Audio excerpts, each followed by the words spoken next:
If I took a poll of the people watching this video, I'd expect 70% of them to be worried about security, and the other 30% should be. In this presentation, I'm going to show you why most companies get security wrong, and how you can do it better. And the stakes are high. An accountant in Virginia was hacked recently, and the thieves made off with $350,000 by issuing a payroll to themselves. We're talking real money, not just the threat of a potential fine or a lawsuit. And all kinds of companies are getting popped. Folks like Anonymous are ensuring that it's no longer if you get hacked, but when.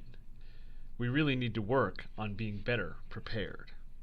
So to prepare for the challenge, the security industry started to create checklists so that everyone knows exactly what to do to be secure. Standards like PCI DSS and FISMA have caused the IT security spending to absolutely go through the roof in recent years. If you've read this book, you understand my title. The author shows that distilling knowledge into checklists can improve outcomes.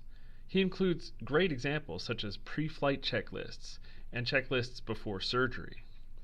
Unfortunately, the security industry approaches checkboxes as a dummy-proof way to be secure.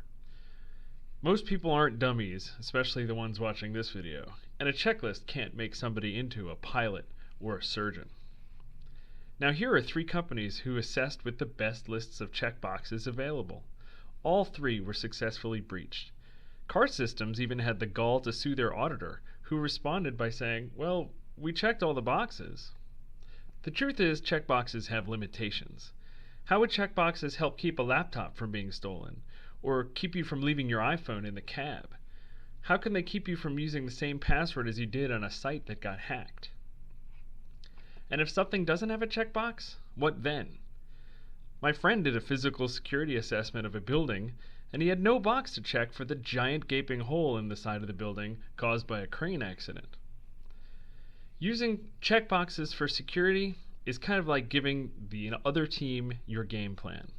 You're telling them exactly where your focus is. Good attackers can use this knowledge, figure out where you're going to defend, and focus elsewhere. Checkboxes also force everyone to do the absolute minimum necessary. Don't get me wrong, minimums were good when we were doing nothing, but today's more advanced threats mean that we have to advance further. When everybody does the minimums, you end up with a one-size-fits-all mentality. Security is not universal. Different organizations have different concerns and different needs. So, how do you do it better? Well, to start, identify the information that you need to protect. For some organizations, this might be intellectual property. For others, it might include financial, personal, or health records. Focus on whatever is most important to your business. Now, think like a hacker and explore your risks and threats. This email is an example. It was successful in hacking the State Department because it used correct, bureaucratic government speak. You also need to understand how much of a gambler you're willing to be. People will tell you, you have to do this in order to be secure. Well, that's false. You are taking a risk, but only you can decide when you're willing to play at your own risk.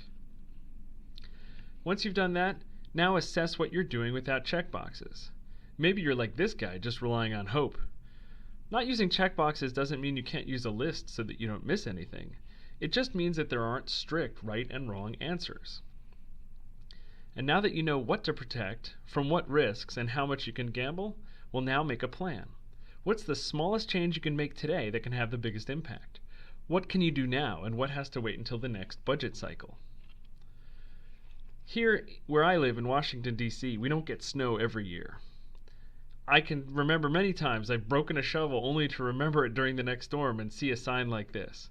Planning and being proactive lets you budget your time, money, and energy and use it for the best impact. So now that you have your proactive plan, grab your toolbox and implement it. Once you've executed it, repeat the process. Your information, risks, and protections will change over time, but you have to keep assessing in order to stay proactive. In this presentation, I've let you in on a secret that my industry doesn't want you to know. Checkboxes don't work for security. Relying on them is both dangerous and wasteful. Instead, stay proactive so you can focus more of your money, time, and energy on your core business.